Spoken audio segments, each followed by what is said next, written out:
Halo, a circular band of colored light caused by the refraction and reflection of light by ice particles suspended in the atmosphere. An optical phenomenon.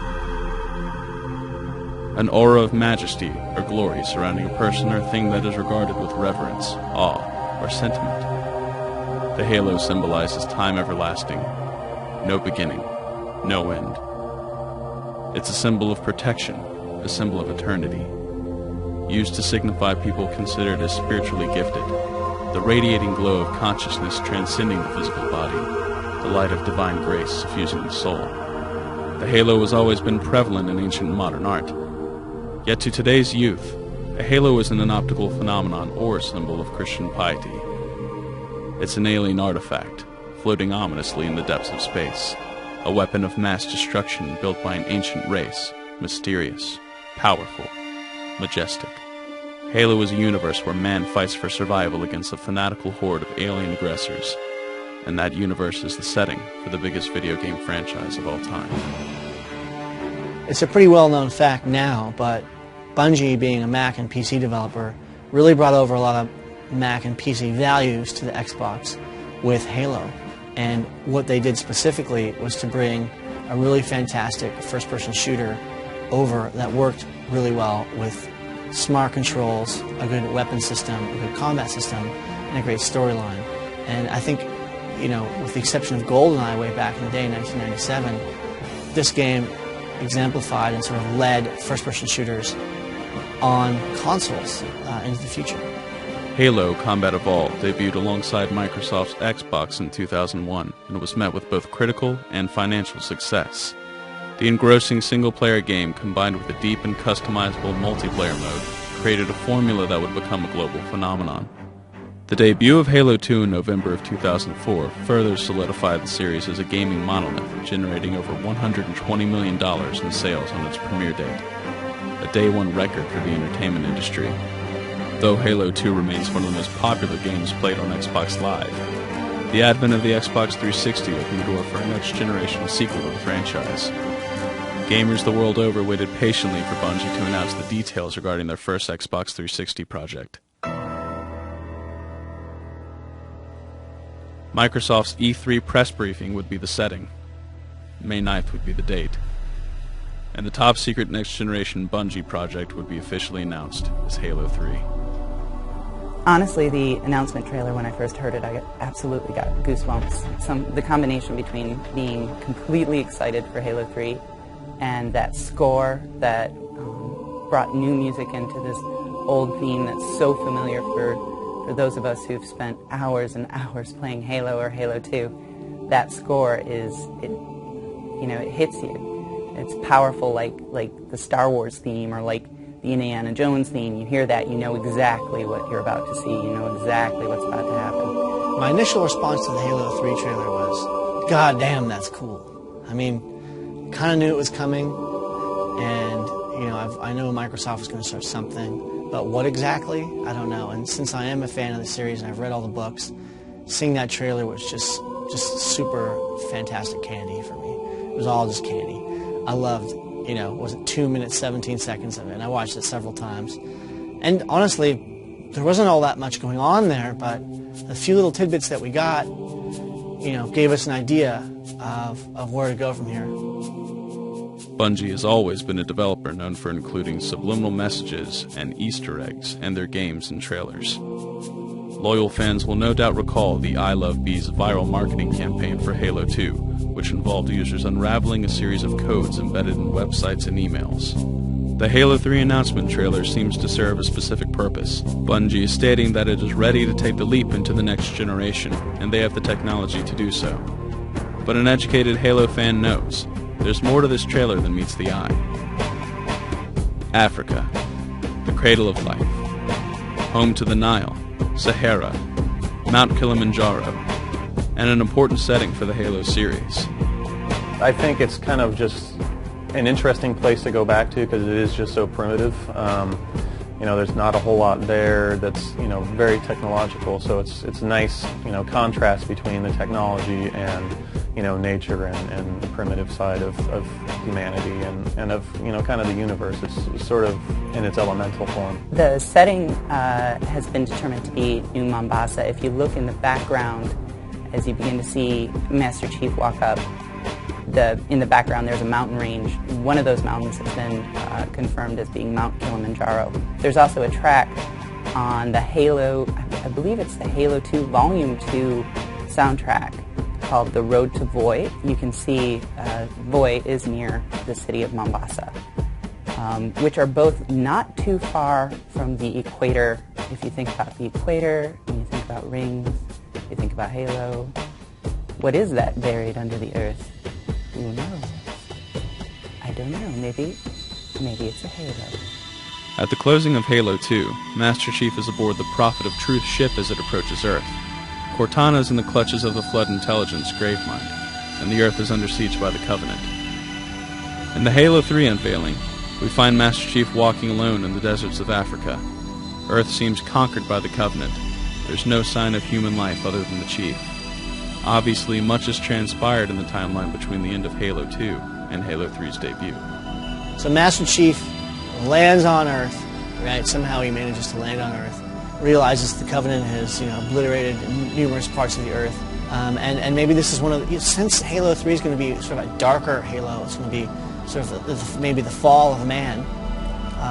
Maybe this takes place maybe around halfway through, and Master Chief is walking the desert, and he's realizing that things are looking pretty grim, until he comes upon this quote-unquote oasis, which is this Forerunner crater, and maybe that's probably a big turn in the game when some new piece of information is revealed. Perhaps the most mysterious aspect of the Halo 3 trailer is Cortana's distorted transmission. In a piece of Halo 3's storyboard art, we see Cortana crying out in agony. It seems as though her contact with Gravemind is taking a toll. Following the success of Bungie's Marathon series, they began marketing for their next title, the first-person shooter which would become known to the world as Halo, Combat Evolved. In February of 1999, a series of emails were uncovered by members of Bungie's online community.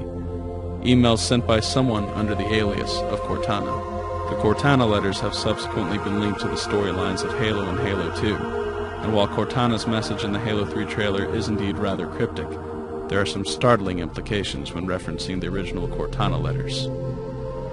The Cortana letters, they originated back in February of 1999, and the first one, they get pretty long. You can find them online. Just do a search for Cortana letters, but if you want to read the whole thing. But the very first one, I think, is very telling, and so I'll read that whole one. She says, "I have walked the edge of the abyss. I have governed the unwilling. I have witnessed countless empires break before me. I have seen the most courageous soldiers fall away in fear. I was there with the angel at the tomb. I have seen your future, and I have learned there will be no more sadness, no more anger, and no more envy. I have won. Oh, and your poet Eliot had it all wrong. This is the way the world ends, a friend of a friend." T.S. Eliot published a poem in 1925, shortly after the end of World War I, titled The Hollow Men. The poem is said to be a representation of the passing of a soul into death's dream kingdom. Eliot describes how we the living will be seen by those who have crossed with direct eyes, not as lost violent souls, but only as the hollow men, the stuffed men. The final stanza reads, "This is the way the world ends. This is the way the world ends. This is the way the world ends. Not with a bang, but a whimper." He says, not with a bang, but with a whimper. So if Eliot had it wrong, there's probably going to be a lot of bang. It's also interesting to think that in 1999, they were already having Cortana say that this is the way the world ends. Well, this is the way the world ends statement from Cortana is obviously, the big hanger for everybody to get excited about the game, because you're like, oh my god, everything's going to end. There's been some reference to T.S. Eliot poem and actually a Marathon viral campaign where Cortana says the same thing, but she's talking about it ending in a very big, violent way instead. And I didn't know about that until someone brought it up to me, and that's actually a pretty interesting thought. Is that they're bringing that back just to reinforce the fact that this is going to be a pretty gigantic bang instead of something small. But it also could be that if Cortana really is if it's the Flood really speaking through Cortana, then it could be the Flood saying this is the way the world ends for the Flood. It could just be him saying, you know what, I'm about to go away in a whimper or a bang. Either way you look at it, it's him saying my time has finally come, and maybe that's what that artifact is. It's something that will actually kill the Flood for good and all. Aside from a next-generation facelift, there are differences about the Chief that raise some interesting questions, most notably the details of his armor and the design of his weapon. One could dismiss these changes as merely a shift in graphical style, but look deeper, and behind the subtle changes lie deliberate messages. The changes to Master Chief are really interesting, and as far as his gun goes, it's not strictly one of the assault rifles from the first Halo. It's slightly different. The casing looks slightly different. His gloves are different, although that could just be style change. I would say that in each iteration of Halo, Bungie and its designers have modified and altered little things in the game to, in their minds, improve it or to make it look better or to make it a little cooler. Like, with Mjolnir armor and suit, there were changes that were made from the first game to the second game, and there were new weapons added. There was a huge outcry with the public about the battle rifle versus the assault rifle, and so maybe this is Bungie's way of saying, hey, guess what, we're back on Earth and we're finding some old weaponry, we're going to use this. With regard to the altered gloves or, armor, I think perhaps he's gotten an upgrade. It certainly looked to me like he'd been walking through the desert and his outfit is almost a different color. Perhaps because of the sand and the atmosphere, his armor looked a lot more golden, a little more yellower, and maybe it's just because of the reflection of the sand, of the sun off the sand and onto his armor, but he was green before. That was like golden armor. The stage is set. The pieces are moving. Halo 3 is a reality, and fans across the world are trying to follow the trail of breadcrumbs Bungie has skillfully left behind. Bungie has a great sense of humor. You can see a sign flapping in the wind as Master Chief walks up, and there's a little grunt on the sign, like a grunt crossing sign. They actually joke on the website that the New Mombasa City Council, even when ravaged by war with the Covenant, has a very, very active public works department. So apparently during the war they were sure to put up safety signs and announcements. Little touches like that are what people spend, hours and hours blowing up screens of and keep people up nights. Well, I think the Halo series has definitely, made a big impact on gaming in general, because it did bring a whole lot of people in that didn't used to play games. And I think it's kind of along the same lines as for sci-fi video games as Aliens was for sci-fi movies. It has this very human element that everybody can relate to, and it's got characters that you're like, what, this person's a badass, even though he's not walking around shooting his mouth off all the time. It's a very subtle and good look at humanity kind of fighting for its life. Like Aliens was on a small level, Halo was on a much grander level.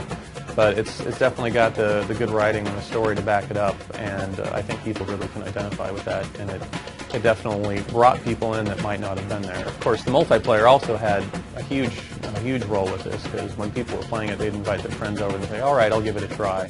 And just the layout of the weapons, the layout of the levels, how fast and furious the game was, I think definitely brought in a lot more gamers into a hardcore space than were there before. The trilogy is coming to a close. The answers are out there, but in order to step through the door, you have to open it first.